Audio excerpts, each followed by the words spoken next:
guys, so today's video is going to be a quick review on Canon's 50mm 1.8 lens. I've been using this lens with my Canon EOS M50. It's not a native lens, so you do have to use an adapter. I'm using the Comlight adapter. I find that the Comlight adapter works very well, but this video is not about the adapter, it's about the lens. So let's get into the lens.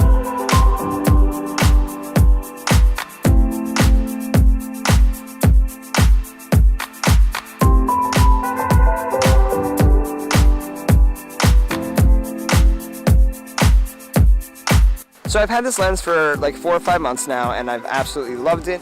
It's not a focal length that I'm unfamiliar with. I do have a 50mm and an 85 for my Nikon cameras, so this kind of range is not, foreign to me, but it is foreign to me for video. So I love shooting the tight with the video, and I know the 15 to 45 kit lens, which becomes like a 70mm or so with the crop factor on the M50, is sort of similar, but when you zoom into 70 or 45 on the kit lens, you get like a 6.5 f-stop, and I don't know, this goes 1.8, so you get that nice bokeh in the background, especially if you're doing like tight shots of people's faces and just all the details. You can blur things out. It's just so nice, and I do recommend using some kind of stabilization with this lens. For me personally, I can't really keep it stable too long, so yeah.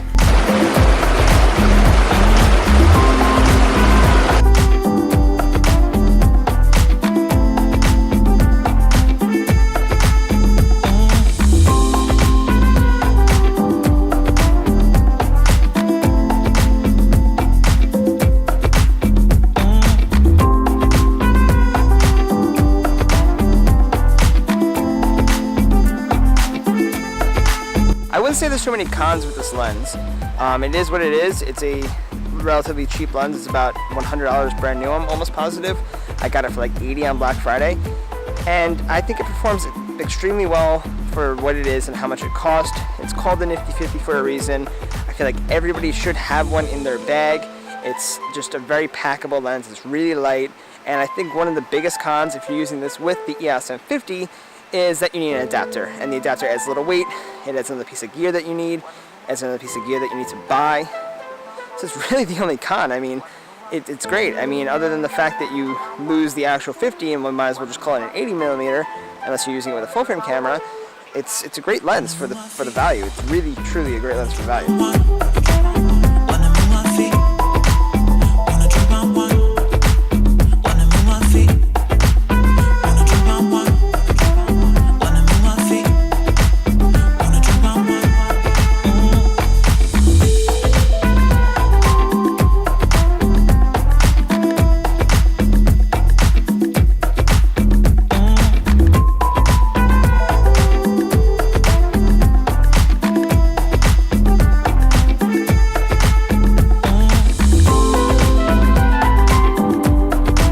So as far as focus speed is concerned with this lens, I find it to be really good. It's responsive like it should be. While you're shooting stills, I find it to be responsive, and while you're shooting video, I think it does an excellent job at tracking your subject. You just tap your subject on the back of the touchscreen like you normally would, and it'll begin tracking that subject. While you're up close, it's even better. It really keeps things sharp, and I think really the only small, teeny tiny concern, which doesn't bother me personally, is if, say, you're coming from behind a wall to show a much larger scale scene, it's close up and then all of a sudden it's a big wide scene. That is a little bit more laggy, but not anything devastating. It's truly not. It doesn't bother me that much. There's ways around that, and it just doesn't really bother me.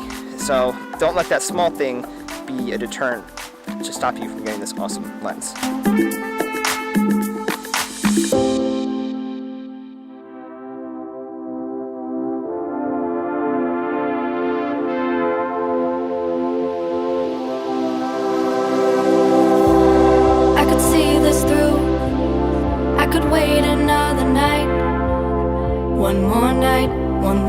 So a great thing about this lens is how tiny it is. Now with the Comlight adapter, it does add a little bit more bulk and weight to the camera, but I'm being honest, it feels more like a real camera, like a full frame camera when you have this lens on with the EOS M50. The EOS M50 with the 15 to 45 kit lens just feels puny. It's really light. That 15 to 45 lens is like super light compared to the 50 with the adapter on it.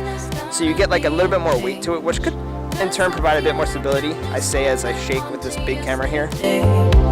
But if I wait till the summer, oh, if I wait till the summer,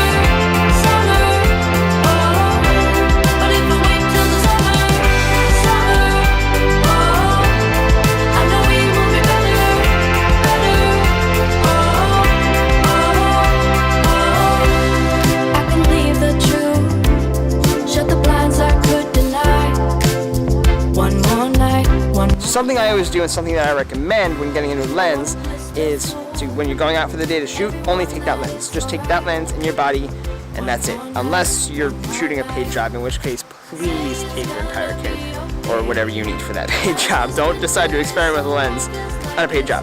That being said, go out and shoot. Shoot the heck out of that lens. Shoot people, shoot animals, dogs, cats, whatever, trees, plants, grass, the water, the sky.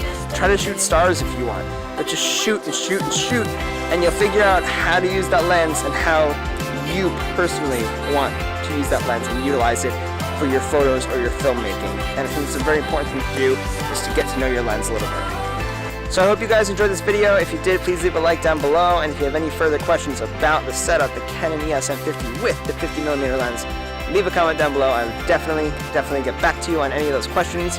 And if you'd like to see a video, if you're curious about the stabilizer that I used with the M50 to shoot that footage that I showed you guys, that is the Canon V2.